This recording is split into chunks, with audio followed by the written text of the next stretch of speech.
नमस्कार, आप देख रहे हैं न्यूज टुनाइट। मैं हूं स्वाति रायना। भारत के सर्जिकल स्ट्राइक के बाद पाकिस्तान के प्रधानमंत्री नवाज शरीफ ने अपनी सरकार को बचाने के लिए झूठ का सहारा लिया है। आज पाकिस्तान की संसद के संयुक्त अधिवेशन में उन्होंने कहा कि उरी हमले के लिए भारत बिना सबूत के पाकिस्तान पर इल्जाम लगा रहा है। जब पूरी दुनिया मान रही है कि भारत ने सर्जिकल स्ट्राइक किया है, तो नवाज शरीफ ने भारत की सर्जिकल स्ट्राइक को नकार दिया है। नवाज शरीफ ने कहा कि भारतीय फायरिंग में 2 पाकिस्तानी सैनिक मारे गए हैं। साथ ही शरीफ ने संसद में बुरहान वानी का जिक्र भी किया और कहा कि कश्मीरियों के दिल में आजादी की तड़प है। शरीफ ने एक बार फिर बुरहान वानी को हीरो बताया। नवाज ने कहा वो पाकिस्तान की सुरक्षा के लिए तैयार है। पाकिस्तान जंग के खिलाफ है, कश्मीर समेत सभी मसले अमन से हल करना चाहता है।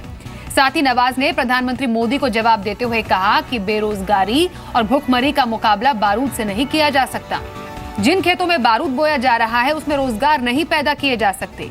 आग, खून और बारूद से गरीबी नहीं मिट सकती।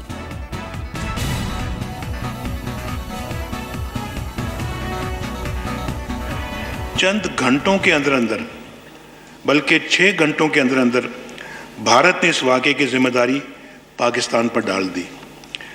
इस वाक़े की टाइमिंग और फिर फौरी तौर पर पाकिस्तान को इसका जिम्मेदार करार देने से अंदाज़ा लगाया जा सकता है कि असल अज़ाइम क्या थे। पाकिस्तान ने खुले दिल से कहा कि वाक़े की गैर जानिबदाराना बैनुल-अक़वामी तहकीकात कराई जाए, लेकिन किसी सबूत के बगैर वही राग अलापा जाता रहा। फिर आलमी अखलाकियात को नज़रअंदाज करते हुए धमकियों का सिलसिला शुरू हो गया। 28 सितंबर को भारत ने जंग बंदी मुआहदा तोड़ते हुए लाइन ऑफ कंट्रोल से शदीद गोलाबारी की, जिससे पाक फौज के 2 बहादुर फर्जंद शहीद हो गए। बुरहान वानी की शहादत कश्मीरियों की तहरीक को एक फैसला कुन मोड़ तक ले आई है। मासूम लोगों के सीने छलनी करने, उनके चेहरे मस्क करने और उन्हें अंधा करने से इस तहरीक का रास्ता नहीं रोका जा सकता। ये हकीकत दीवार पर लिखी नजर आ रही है कि भारत कश्मीरियों को उस हक से महरूम नहीं रख सकता जिसका वादा उसने सारी दुनिया से कर रखा है और जिसकी जमानत पूरी आलमी बरादरी ने दे रखी है। बहुत ही हास्यास्पद है कि पाकिस्तान खुद अमन चैन की बात कर रहा है। वैसे आज सुरक्षा को लेकर हुई कैबिनेट की बैठक में प्रधानमंत्री नरेंद्र मोदी को मॉक ड्रिल को लेकर ब्रीफ किया गया। पीएम मोदी को सभी एग्जिट रूट्स की जानकारी दी गई। इसके साथ ही पीएम मोदी को यह भी बताया गया कि अगर कोई इमरजेंसी होती है तो उन्हें क्या करना है। स्पेशल आर्म्ड व्हीकल को भी पीएम के काफिले में शामिल किया गया है। कैबिनेट की बैठक में पीएम नरेंद्र मोदी, राष्ट्रपति प्रणब मुखर्जी, उपराष्ट्रपति हामिद अंसारी, कांग्रेस अध्यक्ष सोनिया गांधी, उपाध्यक्ष राहुल गांधी की सुरक्षा बढ़ाने का फैसला भी लिया गया। दरअसल सर्जिकल स्ट्राइक के बाद सुरक्षा एजेंसियों को खुफिया इनपुट्स मिल रहे हैं और इसी के मद्देनजर फैसला भी लिया गया है।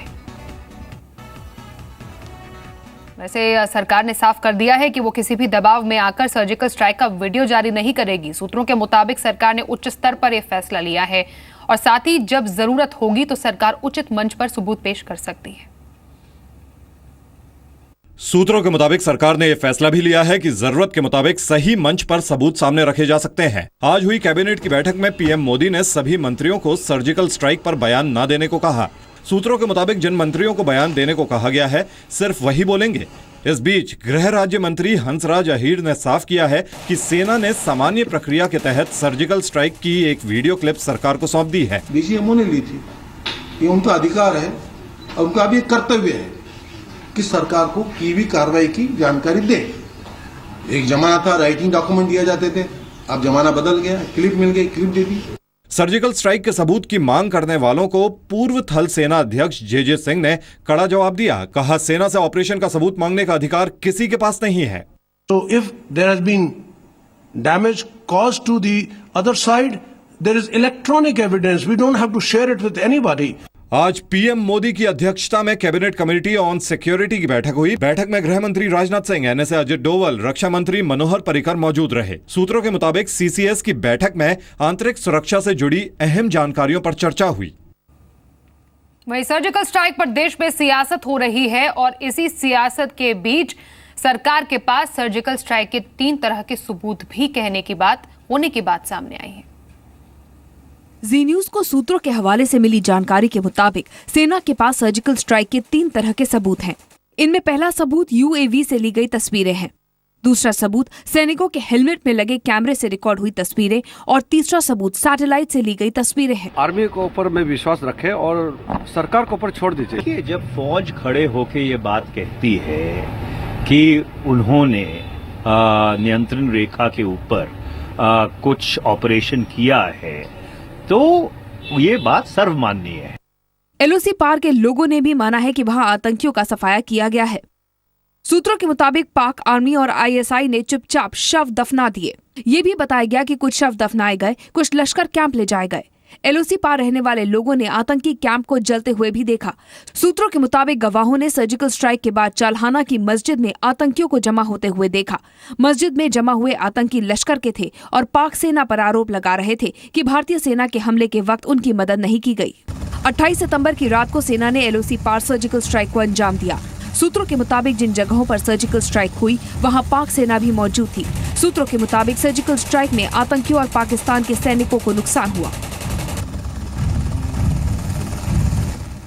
सर्जिकल स्ट्राइक को लेकर सियासत भी गर्मा गई है। तमाम सियासी दलों का क्या कहना है, ये भी सुनिए।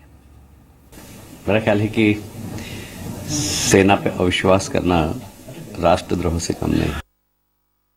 वो एक तरह से हमारे जवानों का मनोबल नीचे गिरा रहे हैं, उनका आत्मबल नीचे गिरा रहे हैं। राष्ट्रीय सुरक्षा को सबसे ज्यादा खतरा पाकिस्तान के साथ ऐसे नेताओं का भी है जिसके ऊपर तुरंत एक्शन होनी चाहिए।